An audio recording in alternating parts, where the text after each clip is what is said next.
Hello again, everybody, and welcome to the Mike Francesa podcast on the Bet Rivers Network, and it's brought to you by Casamigos Tequila. Casamigos Tequila is brought to you by those who drink it. All right, we have the Knicks playoff opponent. I will do the other playoff series in tomorrow's podcast. This one's going to be dedicated to the Knicks and some other things. We know now after the Sixers' hard-fought victory last night against the Heat, that the Knicks drew a very tough opponent. I know some people wanted them not to finish the season so strong, maybe manipulate who they played. I don't believe in doing that. I believe in winning out. I believe in taking your best step into the playoffs and letting the chips fall where they may. And they fell on a tough matchup for the Knicks. But let's be honest, okay? Yes, they're going to play against Embiid. Yes, he's going to get a schedule very conducive to him staying healthy, although we'll see if he does stay healthy throughout the entire series. And yes, the Knicks are going to be underdog in this series. But you know what? If the Knicks are good enough, if they are what everybody thinks they are, they'll get through this series. They'll get a probably easier second-round matchup, especially if the Freak is hurt, and it looks like he still is. I wouldn't be surprised Milwaukee gets people. We'll get to that tomorrow. But hey, this is a rough matchup. Knicks have home court. They're going to probably need it. The Sixers have been established as a 125 favorite, so you're getting plus 105 with the Knicks for the series. Sixers are minus 125. Why is that? Well, if you follow the league, you know why it is. When Embiid's in the lineup, the Sixers are the second best team in the East, not the Knicks. The Sixers went 31-8 with Embiid in the lineup. 31-8. They finished the season strongly. He is in the lineup. He's not 100%, but we know how good he is. We know what a matchup problem he's going to cause. And the schedule, 4 games in the first 9 days, days off in between every game throughout the series. So they are going to get a schedule that works for Embiid. And this is going to be a tough chore. There's no question about it. Forget what happened in the regular season. It means nothing. It means nothing because Embiid was out, but it doesn't mean anything anyway because the playoffs are different. And you have to play differently. And you have to operate differently. And your stars have to be bigger stars. Now, they have a huge star in Embiid. The Knicks have a big star in Brunson, and you expect both of them to step up. But what happens underneath them? They have a bona fide scorer in Maxey. Knicks have to hope they have a bona fide second guy, or is it going to be a different guy every day? We're going to wait and see. That's a possibility. So here's a very tough first-round matchup. Miami should have won that game last night. They didn't because Embiid made plays down the stretch, and you saw everything about Embiid down the stretch of that game if you watched it. Embiid stepped out, made a 3. Embiid got an offensive rebound, clean over a player, went back up, got a conventional 3. Then when they ran a double team on him, he hit Oubre for a conventional 3. You saw all the parts of Embiid right there. But it was Batum that really won the game with those dagger 3s, with that backhand tip back in, which was an amazing play, and then with the defense that he played. So while the much maligned Harris continues to be maligned, Batum stepped up and had a huge game against the Heat. I thought, listen, the Heat are brilliantly coached. I thought the Butler injury was big, and he wasn't even in the game at the end. And I don't know if he's playing in the playing game. We'll see. They wound up with Yankees having the ball too much. And I thought one of the real critical plays was when Lowry jumped him out top on the handoff and they got a backcourt violation. That was a critical play. And he threw the ball away a couple times down the stretch. He had the ball too much for my liking down the stretch, but I know Butler was hurt. And they were stubborn like they always are. They were gritty like they always are. And the game ended with the ball being deflected out of bounds and the clock running out. But, hey, they gave it all they had. They lost a 1-point game. But now the Sixers and the Knicks, 2-7, starting Saturday, early evening at the Garden. Like I said, the schedule favors the Sixers. They're going to get time off. They're going to have a very conducive schedule to keeping Embiid healthy. There's some critical things for the Knicks in this matchup. Number one, the Knicks were the number 1 team in the league in the regular season at scoring in the final seconds of the shot clock. That's tough to do in the playoffs if you want to rely on that. So they may need a little more early offense than they got in the regular season. But a lot of times these playoff games come down to can you make a shot, and can you make a shot at the end of a good defensive stand on the shot clock. So there's 4 o'clock, 3 o'clock, and can you step up and make that shot? Make that extra pass, make that cut, and get that shot. OG is going to be a huge key.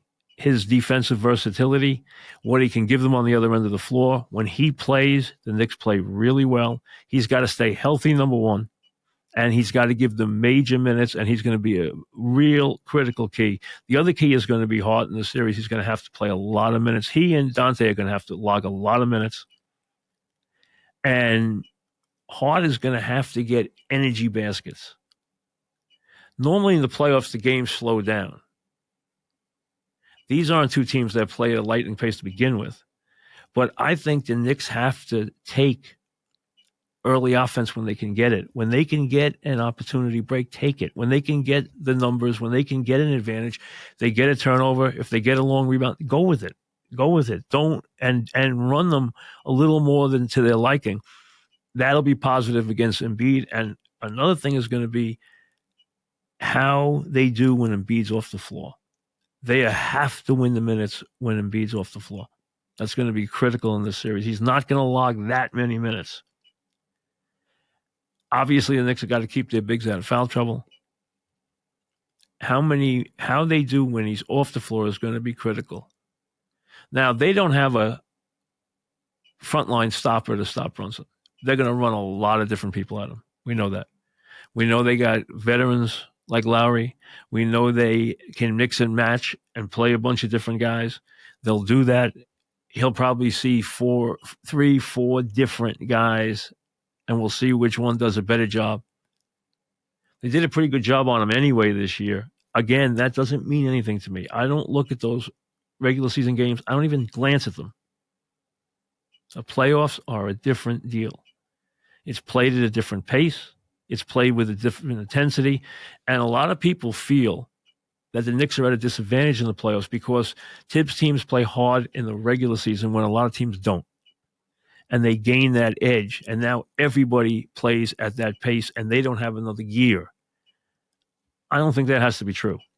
I just think they have to be smart about the way they play this. And the way they've played with the versatility that they can bring, their ability to play defense, their ability to hit threes, their ability to move the ball, their ability to get what they need to get out of Brunson, they can win this series. And they're going to have to win home games. Listen, this is going to be a long series. If OG goes out, Knicks are in big trouble. If Embiid goes out and doesn't last through the series, Sixers are dead. They're not beating the Knicks without Embiid. It is not happening. But I don't think that's going to happen. They're going to watch his minutes. He's got time off between games. As we said, first 4 games, 9 days. Played over 9 days. They're spaced out. This series takes over 2 weeks. So you got plenty of time for him to get rest. And it's going to be critical. Now, you expect him to get his numbers. You expect Brunson to get his numbers. The question about both of them is, what are the integrity of their numbers? How many shots do they have to take to get those numbers? You know, Brunson can get his 30. Embiid can get his numbers. But the question is, how many shots? How much harassment can you build into that game to make them uncomfortable and turn the numbers overall against the team? So how they score and how efficient the two superstars are, that's critical. Now, there's a lot of weight on Brunson's shoulders in this series. He has played at an incredible level the last couple of months. Since Randall went out, he's averaged 31 points. Late in the season, he was averaging almost 40 points a game. They need his scoring. They don't have a bona fide second scorer. Jontay's going to have to make threes, but is he going to have to be a huge volume guy to do it? Hart getting energy baskets, putbacks, getting out in front and getting layups, making those charges to the basket when he has numbers, those kind of things. And I think the Knicks have to be opportunistic when they run. When the numbers are there, when it presents itself, take the opportunity break. Take it and go. Don't try to slow everything down. Run Embiid. Maxi's become a really good player. They have veteran players. They have, they can get good play out of a bunch of different people, as you saw with Batum last night. Oubre. Lowry's been around the block a lot. You got Embiid and Maxey. I mean, the much maligned Harris. I mean, so they have plenty of people they can count on. And as you said, when Embiid's in the lineup, they were 31-8, and they were really efficient offensively with him in the lineup. Their efficiency cannot play at that numbers. If it does, the Knicks are going to lose. But especially the way the Knicks can play defense with OG, he is critical. He has to play, not only play, he has to play major minutes. They're going to need a lot of minutes out of Brunson, out of OG, out of Hart, out of Jontay. They have bigs. They need Robinson to help. They have bigs, and they have fouls to give. They have bigs. You know what the rotation is going to be. We'll watch and see how they utilize that in the first games. And you always want to watch.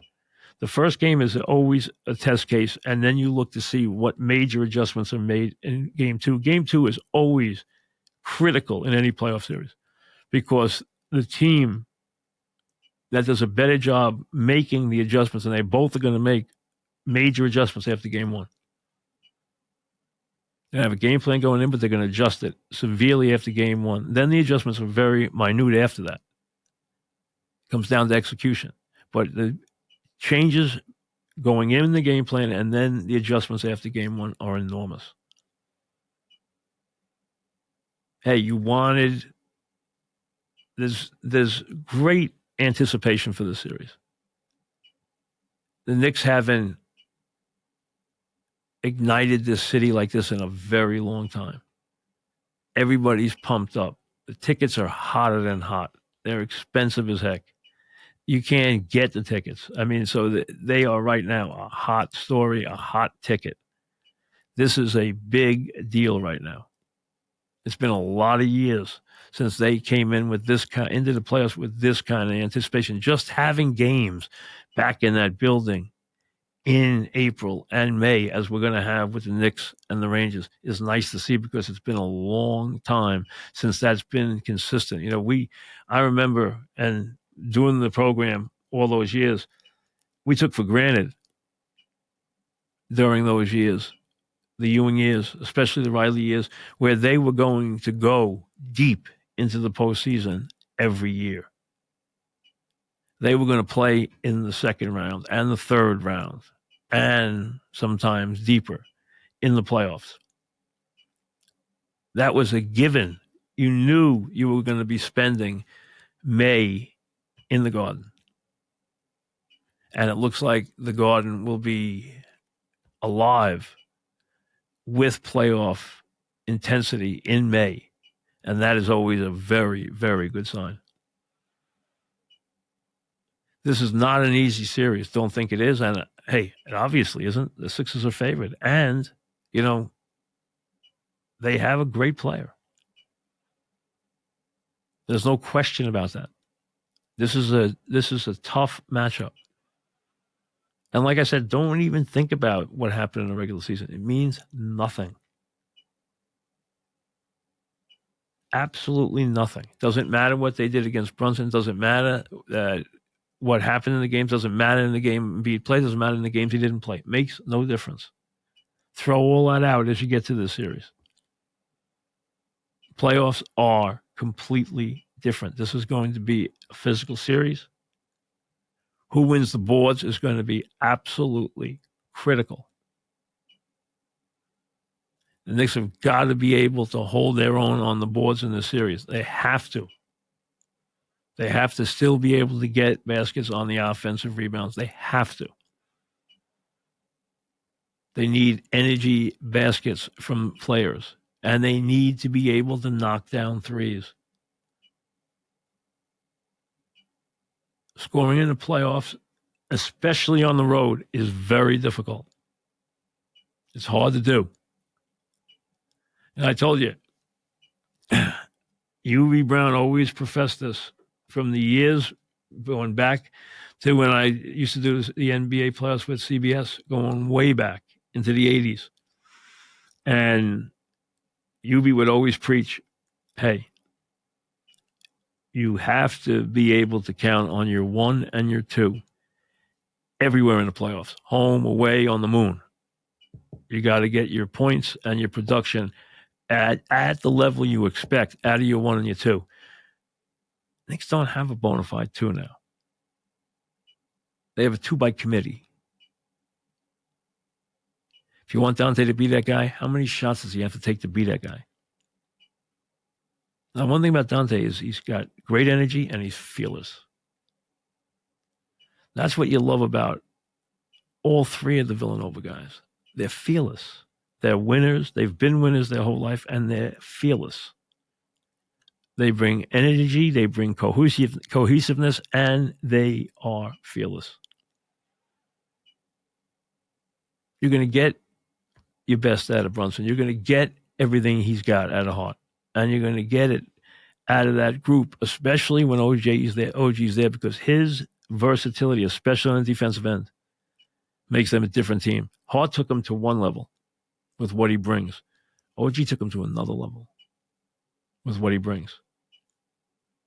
And then you throw in that they've gotten really good production from guys that you didn't know were going to produce the way they have.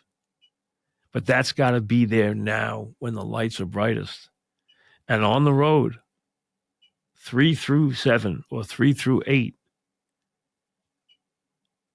that's always a question mark. And that's how you win and lose series. Their production cannot go dramatically down when they hit the road. So I think you got a classic series here in every way. You have Knicks and Sixers. You have New York and Philadelphia. You have Embiid and Brunson. I think it is everything you could want in the first round series. And you know what? Good that it's a tough series. Prove it right off the bat.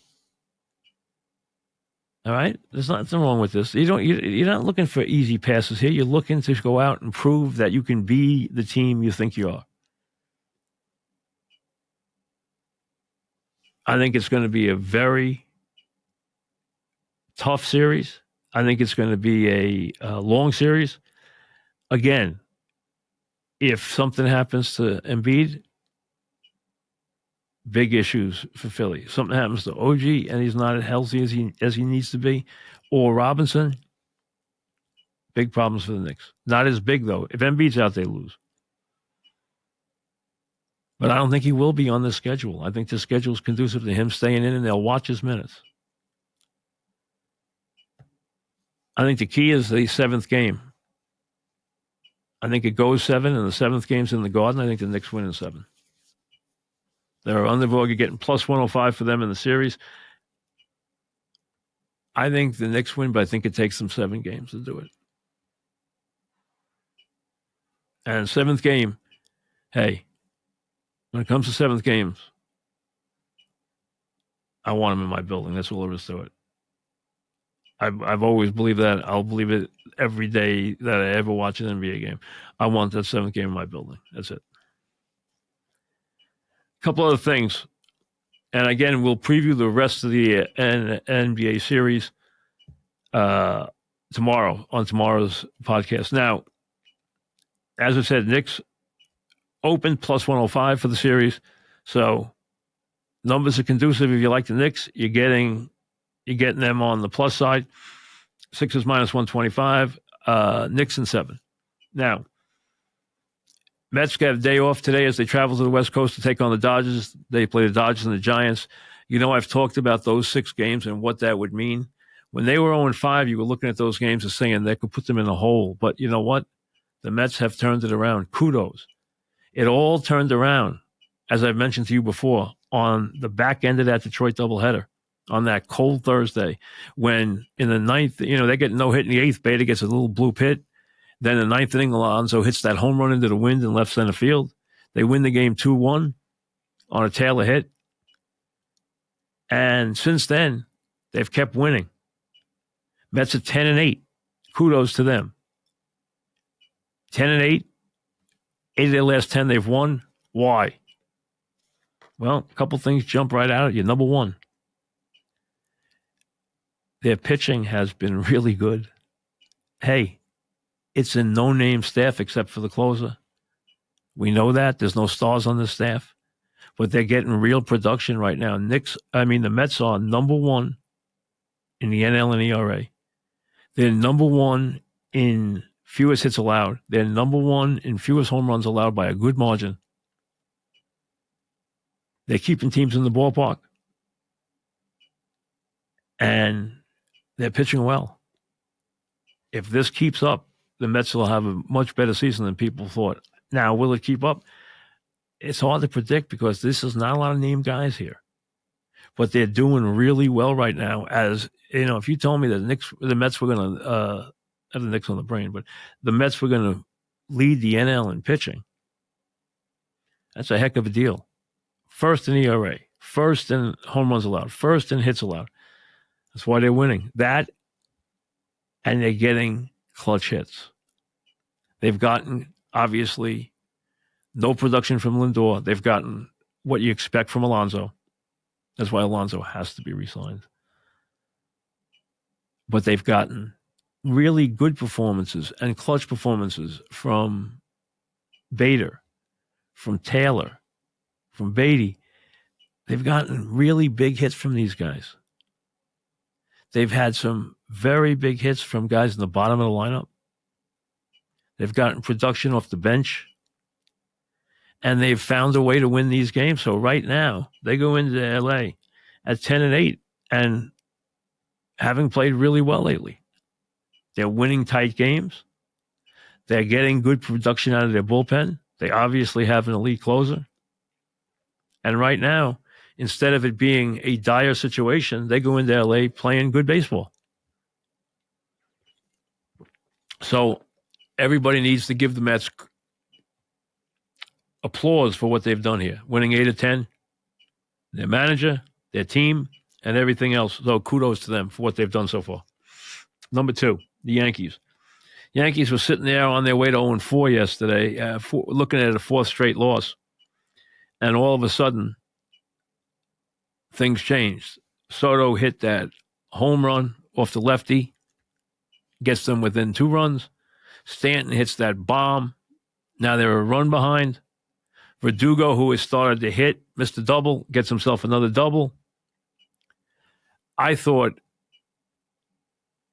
the Blue Jays really screwed up in the 9th inning with their pitching, but they thought they got squeezed. I didn't think they got squeezed. I thought the 3-2 to Soto was a ball. You know how good his eye is. You know he's not going to swing. He's going to get the close pitches because of his reputation, but I thought it was a ball. I thought it was low. And then they get the big hit from Judge, who finally comes through when you thought maybe he was going to, maybe he was going to struggle again. He'd been in such a slump. And then he gets the big hit down the third baseline, and the Yankees go on to a win. So they get a day off today, and they come off a big come-from-behind win. And they're getting really good performance. I mean, Soto's been everything and more. What you look at with him is his discipline at the plate is unrivaled. I mean, he knows the strike zone like few players. He is so disciplined, he will not swing. He's not going to expand the zone. And let's be honest, okay? He wouldn't expand his zone if he had Joe Schmo behind him. He's got Judge behind him. He never has to expand the zone. The walk is always going to work when you got Judge next. That's the beauty of that lineup. I mean, you have that kind of guy behind them, so they're not going to try and walk Soto ever. Now he's going to walk anyway because that's what he does. Because you have to put the ball over the plate, or he's not going to swing. And he is so balanced against lefties, it is unbelievable. His lefty on lefty at bats are really a thing of beauty. They really are. I mean, if you wanted to teach somebody, you know how hard it is for left-handed hitters to learn to hit left-handed pitching. Some guys never do it, and they wind up in platoons their whole life. They just become part-time players because of the fact that they just can't hit left-handed pitching. They get it in their head, they can't hit it, and then they can't hit it. He is the instruction you want to use. I mean, his approach is so good. He never bails out. He always gets he's attacking the ball the way he does and setting the count up the way he wants to get the pitch he wants. I mean, you saw him fight off some breaking balls and then get the pitch he wanted, and he hits it out of the ballpark. I mean, it's remarkable what he does against left-handed pitching. It really is. I saw a lot of him when he was in Washington. We saw him a lot. We saw him in big games. We saw him a lot. But when you watch him every day, I mean, he's an even better offensive player than you thought. His defense is good. It's not great. It's fine. He's not going to embarrass himself at all. Nothing special. But his offense is really special because the approach he takes and the drive he gets and the swings he gets a good at bat every single time up. That's remarkable to see. Very few hitters. I mean, a lot of them have, at bats. A lot of them give up a lot of at bats. He doesn't give up any at bats. And that is special when you do that. It really is.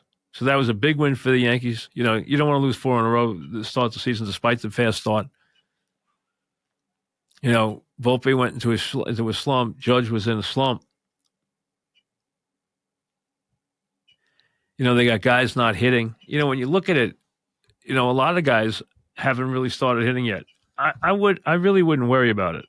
I don't think it's a big deal. I don't think it's anything to worry about. I don't want to draw any conclusions on anything yet. As far as I told you, the one thing I would watch was I don't like some of the things I've seen from Rizzo. I have to admit that. So I would watch that, and I could see when LeMahieu comes back, I could see him spending some time at first base.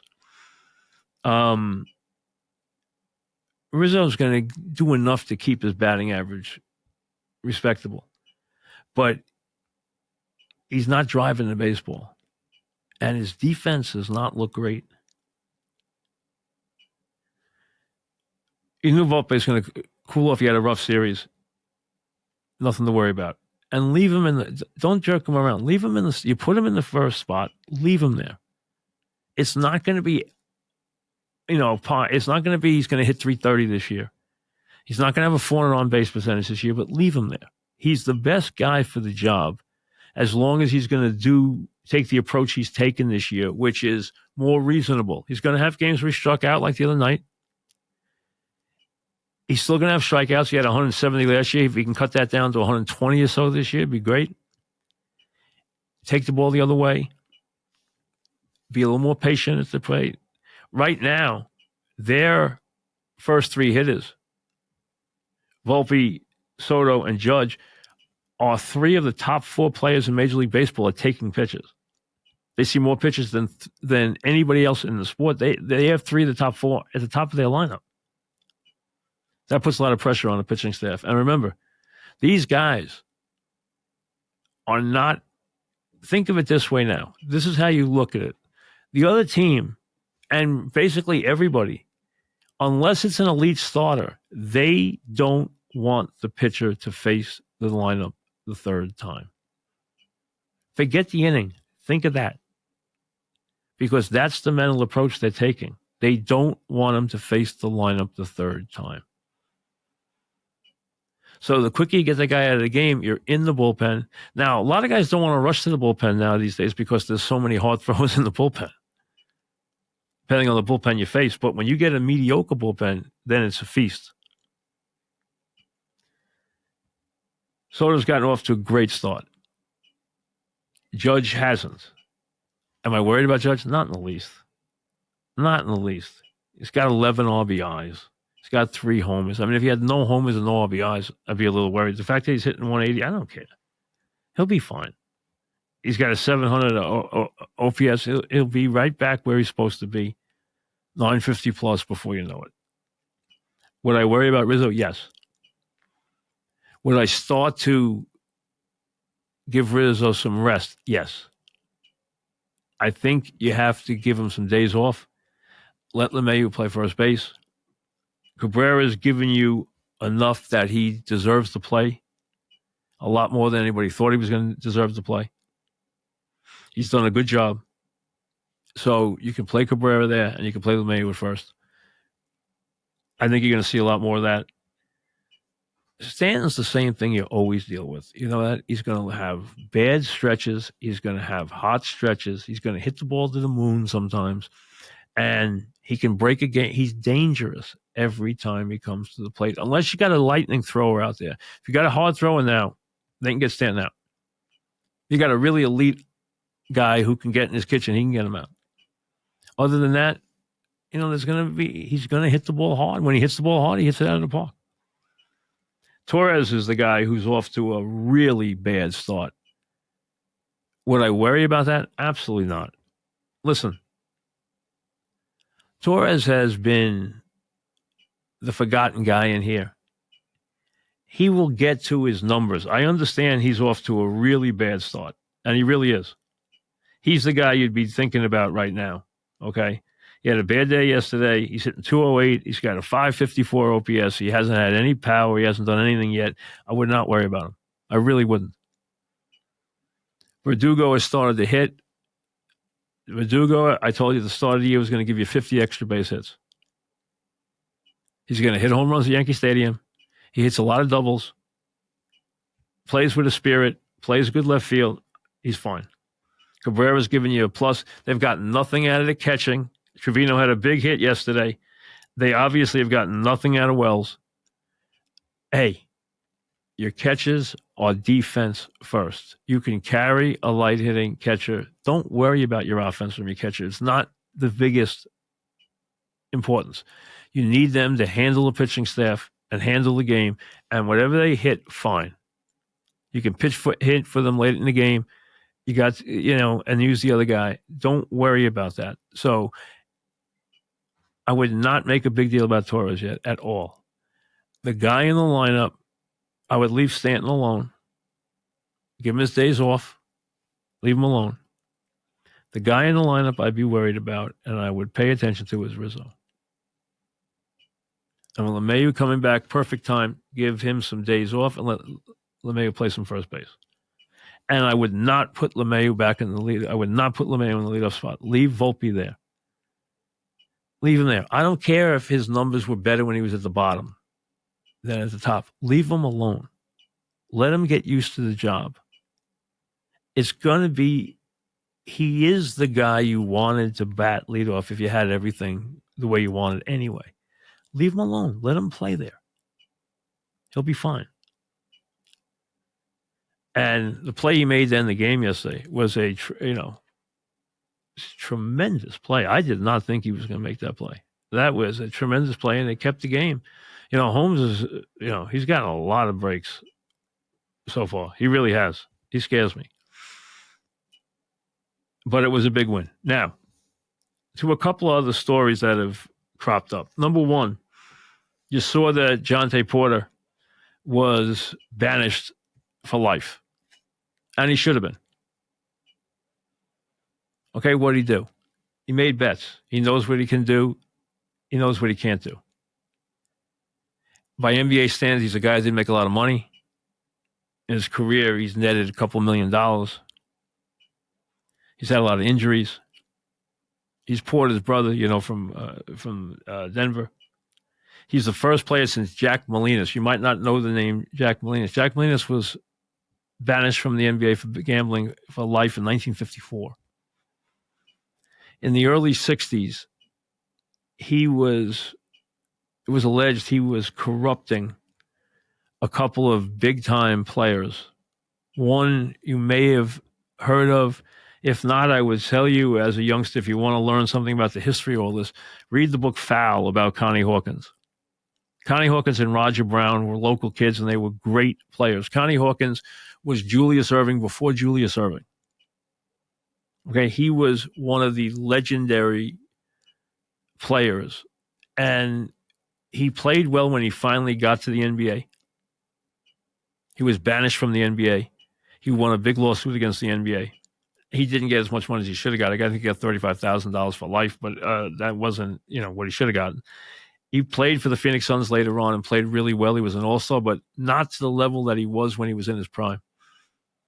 Molinas was behind that. Connie wasn't the brightest guy. He just he was young and he wasn't very smart, and he got himself in trouble, but he didn't do anything wrong. Now, should Porter have been banished? Yes. It's a very easy rule to follow. If you're playing in the NBA, you can't gamble. You can't get involved. You can't give information to people. You can't gamble on games. Now, here's the thing. People are wondering, what does this mean in the big picture? He deserved to go. The players understand what's at risk here, why they can't do it. You're in the NBA. You're making, for the most part, a lot of money. You're on an NBA team. You're an elite player. You're one of the best basketball players in the world just to make an NBA team. It's a great privilege to do that. Don't ruin it by, betting on, anything, no less basketball. He won $22,000 in his account. But what the real big one was, he gave information that he was going to sit out. So a guy his buddy bet an $80,000 parlay. Now remember, he's a fringe player. His number was like over 5 points. Might have been 5.5, might have been 4.5, right around 5. He told them, I'm not going to play. I'm going to play, but I'm going to take myself out of the game. So here's what you play. Guy bet a parlay, an $80,000 same game parlay on his under numbers. How easy would it be to red flag that bet? Who's going to wager an $80,000 parlay on a fringe player going under his numbers that night? Rebounds, points, etc. They flagged the bet. They didn't pay it off. He gave information to guys. He actually said, he told the coach he couldn't play, that his eye was hurt. He had some eye ailment and was acting up. They caught him for this. Should he be banned for this? Yes. He in essence, he was shaving points by shaving his own points. Now, they caught this, which is the most important thing in this whole picture. More important than Jontay Porter, more important than any of this is they caught it. It was easy for them to catch this. But it's a simple solution. What they have to do with all this proliferation of gambling, no matter what site you wager on, whether it's Bet Rivers and go to the Bet Rivers app during the playoffs, and if you're wagering, wager there. They got a great site. Or it's any of the others. You can't go there as a player and wager. You know that. But what they need to protect is the integrity. It's easy to do. Number one, they said, hey, we caught this. We red flagged it. Well, obviously, who's going to make an $80,000 same game parlay on some scrub, and whether he scores 4 points and whether he gets 3 rebounds or whatever it was? Nobody's going to bet that bet's going to jump out 100 times out of 100. But there's an easier safeguard here. In college games, there should be no betting on individual player numbers. It's too hard with college basketball. College basketball is always under heavy scrutiny anyway. Nobody lets you make a big wager on college basketball because they always think you might have inside information. And because there's been a lot of stuff that's gone on through the years with college basketball. No individual numbers. Team numbers, overall numbers, fine. No individual numbers in college. It's not necessary. Number two, the most players in the league make a ton of money. Anybody who plays meaningful minutes and is in a rotation, in a top 8 rotation, is making major money. They are never going to be able to make the money they make in salary gambling. Not a chance. They would never risk it. You don't have to worry about those players. Only put individual numbers on guys who play X amount of minutes per game or more. You want to make it 10 minutes, you want to make it 12 minutes, whatever it is. The guy has to play that many minutes a night. If he plays that many minutes a night, he's a guy who's making a good buck, and you don't have to worry about it. Plus, you would find it anyway if somebody tried to make that kind of wager with inside information. Now, the big game that they tried to make a coup on, they lost. Just to give you an example. So the two ways to do this and protect the sport without any question and protect everyone's integrity, because, listen, gambling only works if it's above board. If the game is shady in any way, nobody's going to gamble on it because they know that somebody's got inside information that's not on a level. Everyone, whoever wagers on a game, wants the game to be on the level. They don't want to think somebody has information they don't have. Two ways to easily do this. Number one, if you're dealing with marginal players, combine them. Put 2 or 3 together and put the number out so that it's not one guy. Number two, just eliminate them completely. Make it only guys who play X number of minutes per game. And those guys, they're not going to risk anything. They're all major guys. They're all well-known names. Everyone knows people who are in the rotation, not just the starting 5, but the 6th man, the 7th man, even the 8th man with a team. You wouldn't have to go any deeper than that. And anyone who's a fringe player below that, you don't deal with. You don't put their numbers out so that you don't have some guy doing what this guy tried to do. Make a killing by telling them, hey, guys, I'm going to fake an injury and I'm not going to do anything. I think it was points, rebounds, and under on the 3-point shots. I think it was 0.5, and they took the under. But they flagged this bet and they didn't pay it. So nobody got paid off. That bet is going to stick out like a sore thumb. Who is going to bet an $80,000 same game parlay? $80,000 bet.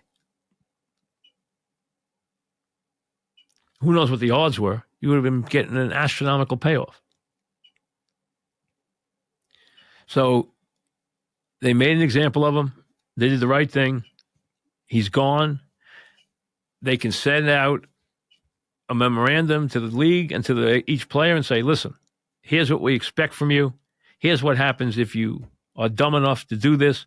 And that means wagering on games or providing information for any gambler. So either one of those, and you know what? You're gone. Case closed, you're gone. He's gone for life. He should be. And again, minor adjustment is all you need here. And it should be noted that they flagged the bet, which is the biggest thing of all. It did not get through. Nobody got paid off. Nobody got rich. Now, you saw this story about how it has been reported, and I don't have any information other than going by the story, and I don't know how big his role was. But they're stating now that Kraft, after Belichick's first meeting with Arthur Blank, Kraft kind of poisoned the waters with Blank about Belichick.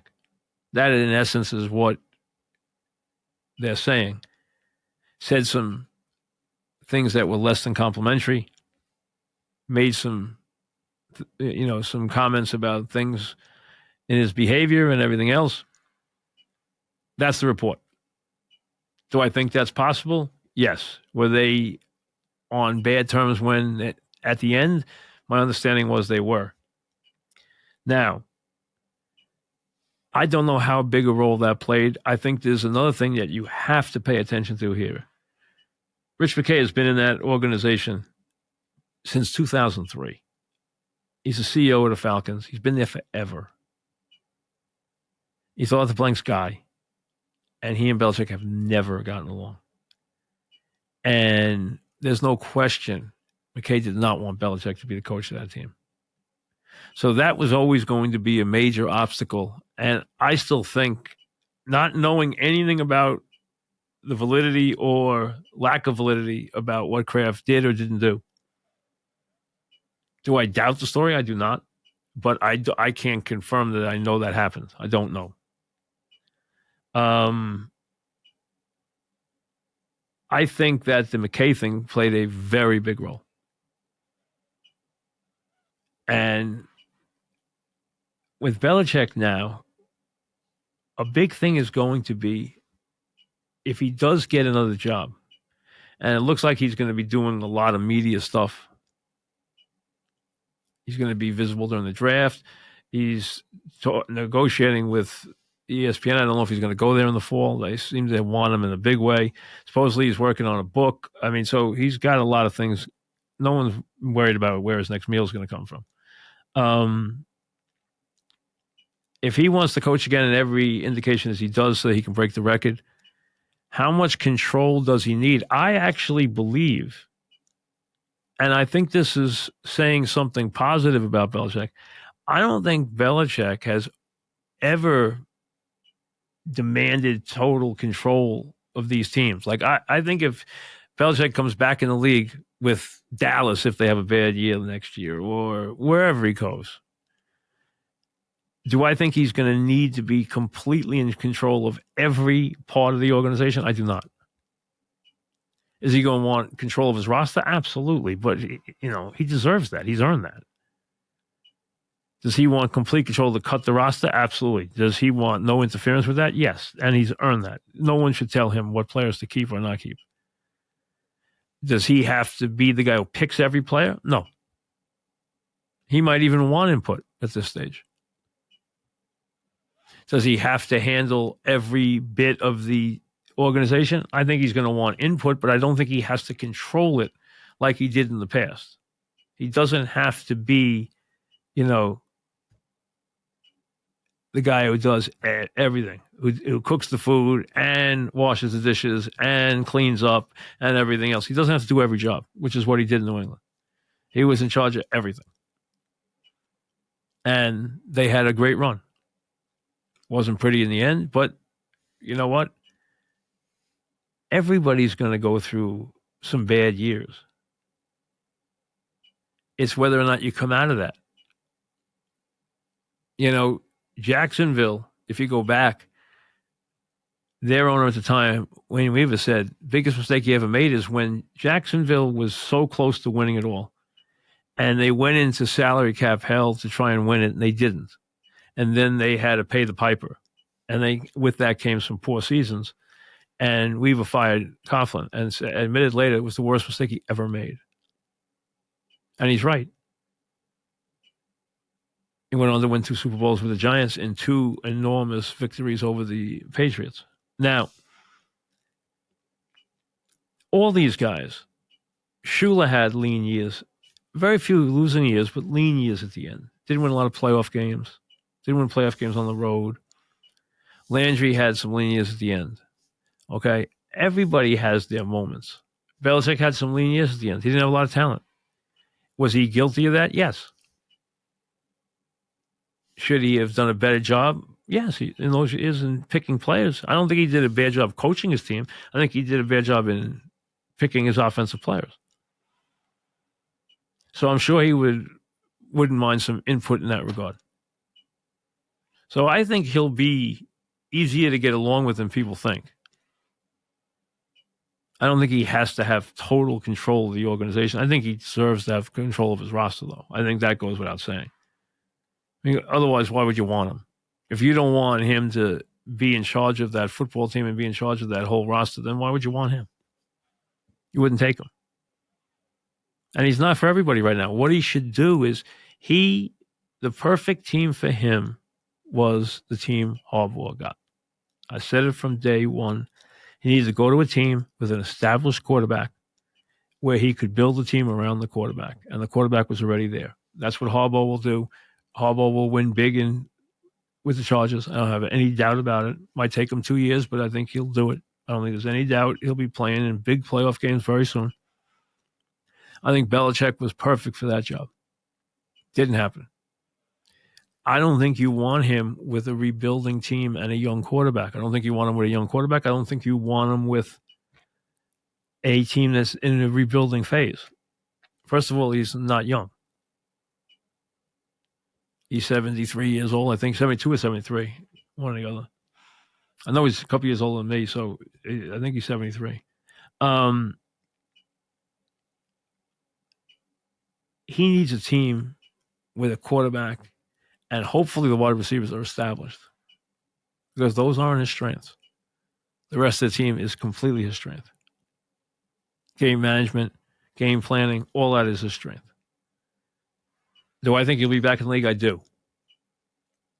Did I find this story surprising? Not really. But I don't think you want to make it all Kraft. I think you want to count McKay in as part of the reason why he isn't in Atlanta. We'll do the rest of the NBA playoffs, among other things, tomorrow. Enjoy the day.